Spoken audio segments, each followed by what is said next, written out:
Shoebridge. Oh, thanks, President. My question is to the Minister representing the Minister for Defence. Over recent years, Australians have been watching in increasing horror as reports of war crimes and human rights abuses take place from Yemen to Ukraine, from Gaza to West Papua. Can you tell the Australian public exactly what Australian weapons have been sold and to which countries under your government? Minister Watt. Thank you, Senator Shoebridge. Well, in answer to your— thanks, Senator Farrell, that was one I was looking for. It's a very two-way helping relationship we have here.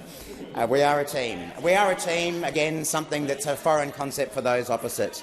The party of individualism even extends to the Senate chamber, where they won't help out their mates. In fact, they'd rather stab a knife in the back of their mates. But I digress. I digress.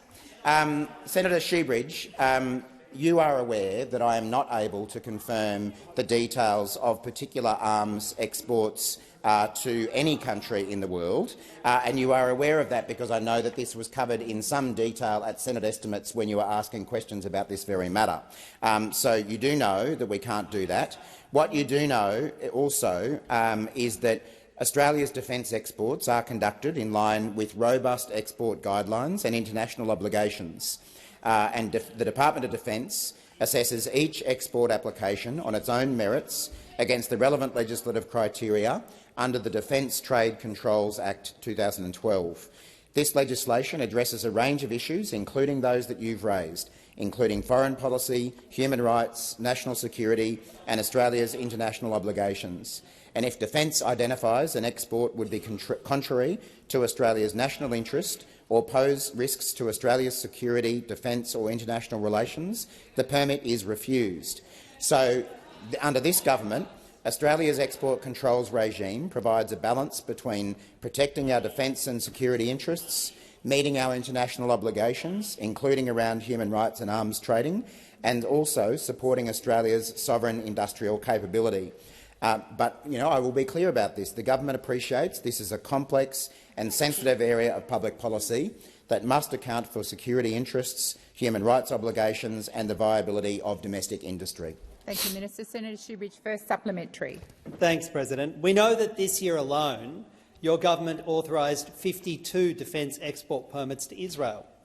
As the Israeli government engages in war crimes in Gaza, can you provide the Australian public with information on what military equipment these permits contain and if there are any currently before the government awaiting approval? Thank you, Senator Shoebridge. Minister Watt. Well, again, Senator Shoebridge, I refer you to my first answer and I refer you to the many answers you were provided at Senate estimates, where we're not going to provide detail about individual arrangements with individual countries. But as was also pointed out to you, Senator Shoebridge, at Senate estimates, when we're talking about defence exports, we're not just talking about weapons, we're not just talking about arms, we're also talking about what are known as dual-use technology, things like radios or other sort of equipment, technology and communications equipment. So you shouldn't assume, Senator Shoebridge, through the President, that the existence of a permit means that a weapon has been exported to any country, whether that be Israel or any other. But for very good reason, we don't go around broadcasting details of export permits that we have with any particular country, because there are national security issues at stake, and this is a government that takes national security seriously. Senator Shoebridge, second supplementary. Distressingly, once Australia authorises weapons to leave our shores, we are not obliged in any way to follow up on how they are used. Will the Albanese government take responsibility and introduce policy that requires the Australian government to monitor the military equipment exported from Australia to ensure that it is not used to commit war crimes? Thank you, Senator Shoebridge. Minister Watt. Thank you, Senator Shoebridge. Again, you wouldn't expect me, especially as a representing minister, to be making Australian government policy in Senate question time. But the broad position that we take, as I say, we're not broadcasting individual details. Order.